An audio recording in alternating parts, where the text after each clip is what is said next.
je vous laisse la paix, je vous donne ma paix. Je ne vous donne pas comme le monde donne, que votre cœur ne se trouble point et ne s'alarme point. Jean 14, 27.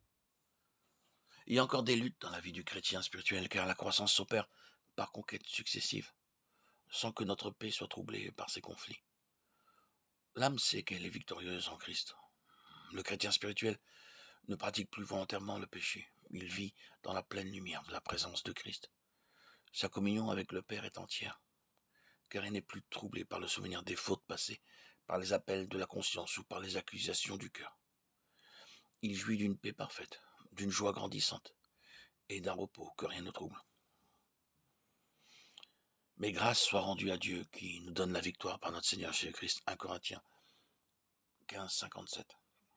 Remarquez que le texte ne dit pas les victoires, mais la victoire. La victoire de la résurrection implique toutes les autres. Celui qui vous a rendu victorieux sur un péché peut vous faire triompher de tous les péchés. Celui qui vous a gardé du péché pendant un instant peut vous en préserver toute une journée, tout un mois. La victoire sur le péché nous est donnée par Christ et elle est nôtre, pour autant que nous nous l'approprions. Mais dans toutes ces choses, nous sommes plus que vainqueurs par celui qui nous a aimés. Romains 8, 37. L'apôtre va plus loin encore, il déclare que nous sommes plus que vainqueurs par celui qui nous a aimés. Romains 8, 37. Grâce soit rendue à Dieu qui nous fait toujours triompher en Christ et qui répand par nous en tout lieu l'odeur de sa connaissance.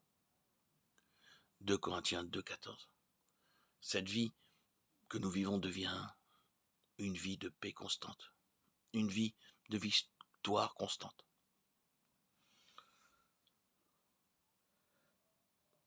Soulignons le mot toujours. Grâce soit rendue à Dieu qui nous fait toujours triompher en Christ. 2 Corinthiens 2, 14. La victoire ne se produit pas qu'à certaines heures, dans certains lieux ou dans certaines circonstances. Dieu nous dit qu'il peut nous faire toujours triompher en Christ. Quelqu'un dira, c'est très facile pour vous d'affirmer que cette victoire est possible. Mais vous ne savez pas que j'ai dans ma famille une personne d'humeur acariâtre qui rend ma vie intenable. C'est vrai, j'ignore les circonstances de votre vie, mais Dieu les connaît. C'est lui qui a aspiré et inspiré à l'apôtre ce mot toujours. Ne voulez-vous pas croire que Dieu vous fera toujours triompher en Christ?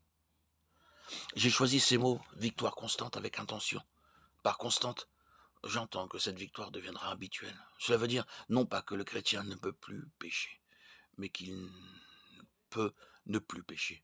Le péché, habitude, ne sera plus la règle de sa vie.